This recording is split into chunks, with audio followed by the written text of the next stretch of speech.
चाहिए। ये हो गए आज के नंबर्स। वैसे जो इनका स्टॉक्सिन न्यूज देने का आज जो बहुत मन कर रहा था वो इसीलिए क्योंकि हर्षदा की तबीयत नासाज है, तो अभी वो है नहीं। यस। ये जो इनके मन के पीछे कारण है वो बता रहा हूँ आप लोग को। भाई सतुरे साहब अरविंदो फार्मा देख के बताइएगा। अरविंदो फार्मा मिले जुले हुए फिर नंबर्स, मार्जिन डिसअपॉइंटमेंट अपनी जगह। आप कह रहे हो कुछ इंपॉर्टेंट ज्योग्राफीज में रेवेन्यूज अच्छा है, मोमेंटम स्ट्रांग था, तो मिले जुले नंबर्स। सतुरे साहब चार्ट पे कैसा प्लेस्ड है भाई? आशीष जी, मेरे हिसाब से चार्ट पे थोड़ा लगता है कि ये फैक्टर्ड इन है। इनफैक्ट कल हमने फार्मा सेक्टर में रैली देखी, औरोबिंदो में भी हमने रिकवरी देखी। As far as the technical is concern 570 इसके लिए एक इंपॉर्टेंट सपोर्ट होगा। 570 540 ये बैंड है। इस सपोर्ट के ऊपर मुझे लगता है औरोबिंदो फार्मा का जो बायस है वो पॉजिटिव रखे। As far as the resistance is concern, resistance कहाँ है? मेरे हिसाब से 585 पे 100 डीएमए का रेजिस्टेंस बनता है। अगर आज ये 585 को निकाले ब्रेकआउट दे तो फिर मुझे लगता है यहाँ पे Ashish ji short covering rally मिल सकती है। रैली मिलने के चांसेस बहुत ज्यादा है क्योंकि फार्मा ओवरऑल बस था। तो 585 के ऊपर इसका जो नेक्स्ट टारगेट बनता है वो 600 का बनेगा और 620 का बनेगा। तो मेरे हिसाब से अगर आज डिप भी मिलता है तो 570 का लेवल अगर टूटता नहीं तो फिर यहाँ पे कॉन्ट्रा बाइंग हम कर सकते हैं। देखिए, ये ऑरबिंदो फार्मा और उसके रिजल्ट्स रिएक्शन पे हम बात कर रहे थे, लेकिन मैं मोटे तौर पे आपको एक बात बताऊं। एक घटना कल घटी चार्ट्स पे और वो था निफ्टी फार्मा। और बतौर ट्रेडर देखिए क्या होता है जब बहुत एग्रेसिव स्टॉक्स चल जाएं तो थोड़ा डिफेंसिव्स के बारे में भी सोचना शुरू कीजिएगा। निफ्टी फार्मा ने कल 13,014 पे क्लोजिंग दी।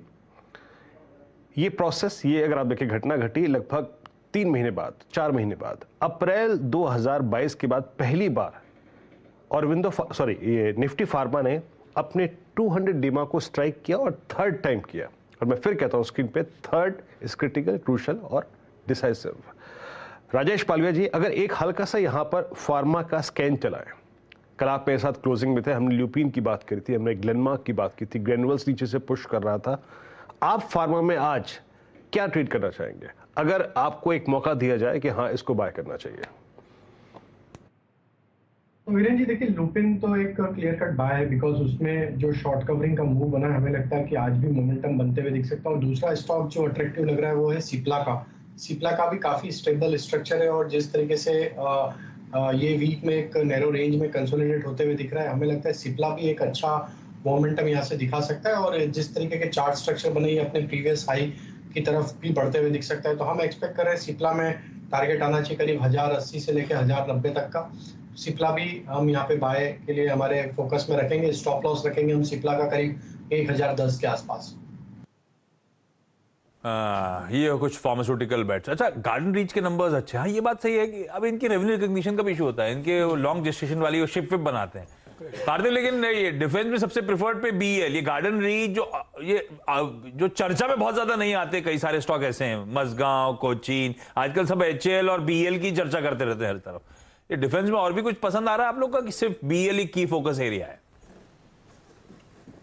ये स्टॉक भी हमने जब डिफेंस की थीम में बड़ा ट्रैक्शन आया था तब ये सजेस्ट किया था और काफी रैशनल भी दिया था कि बेसिकली अगर हम देखें तो इनके पास जो ऑर्डर बुक है आज के तारीख में और उसकी जो विजिबिलिटी है और जो शिप बिल्डिंग और जो उसके रिलेटेड प्रॉक्सी इंजीनियरिंग सर्विसेज है उसके अंदर जो नॉन कंपटीशन है। बिकॉज इसके अंदर हमने देखा है कि बहुत सारी कंपनीज ने ट्राई किया लेकिन they have not been able to achieve the scale जो जीआरएससी ने किया है। और मोर इम्पोर्टेंटली काफी नेवल वॉरफेयर के जो प्रोटोटाइप के प्रोडक्ट्स हैं इनके पास, तो उसके वजह से आगे जाते भी मेरा ऐसा मानना है जैसे जैसे डिफेंस में स्पेंडिंग बढ़ने वाला है तो इंडियन नेवी और मोर इम्पोर्टेंटली जो कोस्ट गार्ड के जो पेट्रोल के वेसल्स होते हैं, ये अर्ली एग्जीक्यूशन के ऑर्डर होते हैं, उसमें लॉन्ग जेस्टेशन पीरियड नहीं होता है और अच्छे मार्जिन के प्रोडक्ट होते हैं। तो यहाँ पे भी ये कंपनी की बहुत बड़ी एक्सपर्टीज है और उसके वजह से डेफिनेटली ट्रैक्शन अच्छा रहेगा।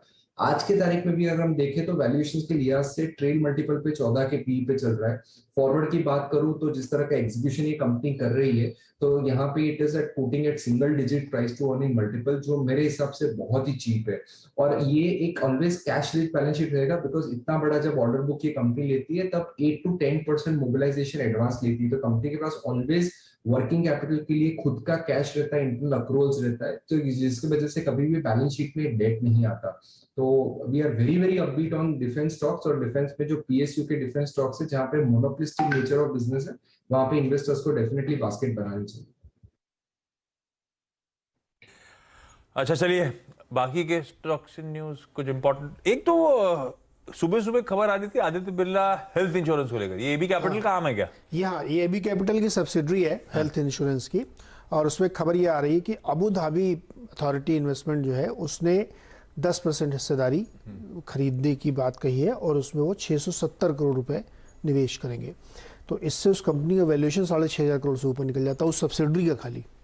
तो ये खबर एबी कैपिटल के लिए काफ़ी बड़े हो सकते हैं, और ये अबू धाबी वगैरह अक्सर ट्रेंड देखिए आप, तो ये बड़ा इन्वेस्ट करता है, अभी 10 क्या हो सकता है और भी आगे करें। तो ये एक अच्छी खबर एबी कैपिटल के लिए हो सकती है।